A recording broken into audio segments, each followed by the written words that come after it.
I would like to share a short story of a woman from the 1800s, taken from an article titled, "When Abortion Was Illegal, Untold Stories." Her name was Lana, and here's her story. I was 17 years old. I was married, and 10 months after I was married, I had a baby girl. She was very ill, very jaundiced, and the doctor told me, the OB-GYN who had delivered her told me, that if I ever had another child, I would die. 3 months later, I was pregnant again, and I was absolutely terrified. So I went back to him and I said, "Am I pregnant?" And he said, "Yes." He said, "I told you not to get pregnant." And I said, "But you didn't tell me how not to." Today I will be discussing the controversial Margaret Sanger. I have had a continuous interest and have done a great deal of research learning about this birth control activist, sex educator, and social reformer.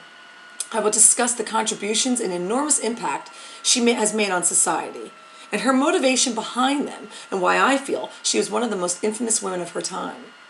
First, I'd like to begin at the beginning. According to BioTrue Stories, Margaret was born in 1879 in Corning, New York.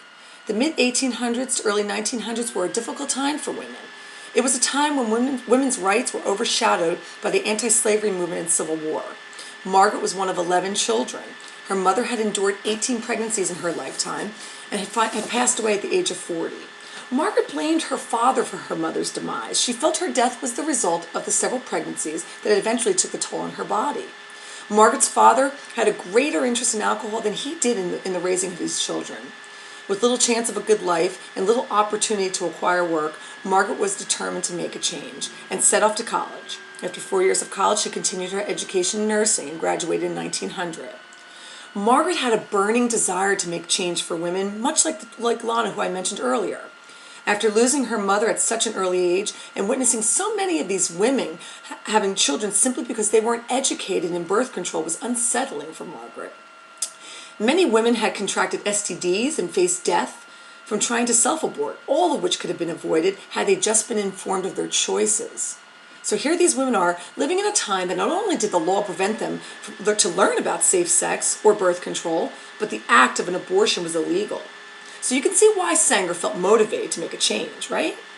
She objected the unnecessary suffering and death that these women had to deal with, and she needed to do something about it. In 1914, this is where her impact begins. She was armed with an education and nursing experience, and she started a feminist publication called The Women Rebel. According to BioTrue Story, the publication promoted a woman's right to birth control.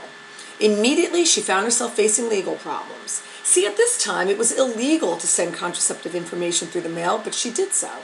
To avoid arrest, she fled the United States to England, where she continued to work in the women's movement, and she continued to research other forms of birth control, including the diaphragm. After 5 years of living abroad, charges were dropped against her in the United States, and she returned in 1915. Only 1 year after she returned, she had managed to open up her first birth control clinic. Again, she would find herself at the mercy of the law. After 8 days upon opening the clinic, her clinic was raided, she was arrested. Imagine this life for a moment, if you will. Here she is finally back in the United States, seeing her dreams become reality and up against the law yet again, but she still pressed on. The National Women's History Museum published an article called Reforming Their World, Women in the Progressive Era. It was here I further learned Sanger in 1922 founded the American Birth Control League, which years later became Planned Parenthood Federation of America. In 1952, she would continue expanding Planned Parenthood into Europe, called International Planned Parenthood, federations in Europe and Asia. Her goal hadn't yet been accomplished, for she still had a desire to create a magic pill, a pill that would give women the choice to if and when they wanted to have children. Sanger quotes, "No woman can call herself free until she can choose consciously whether she will or will not be a mother." Finally, with the necessary financial support and the expertise of human reproductive specialist Gregory Pincus, her dreams became realized. The research project was the birth of the first oral contraceptive, Enivid. Sanger's life was as impactful and influential on our society. She faced criminal charges and prosecution fighting for women's rights all around the world, women like Lana. She was the founder of the feminist publication, The Women's Rebel.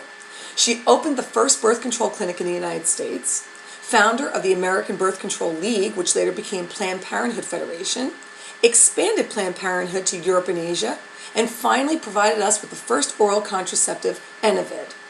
She was the voice for the speechless. Across the nation, there are numerous women's health clinics that carry the Sanger name in remembrance of her efforts to advance women's rights and her birth control movement. According to the Center for Disease Control and Prevention, the number of babies born to women aged 15 to 19 in 2010 is the fewest reported in more than 60 years.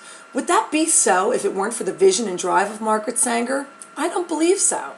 In closing, I'd like to quote Margaret Sanger. It's a simple quote, but impactful. Every child should be a wanted child. Thank you very much.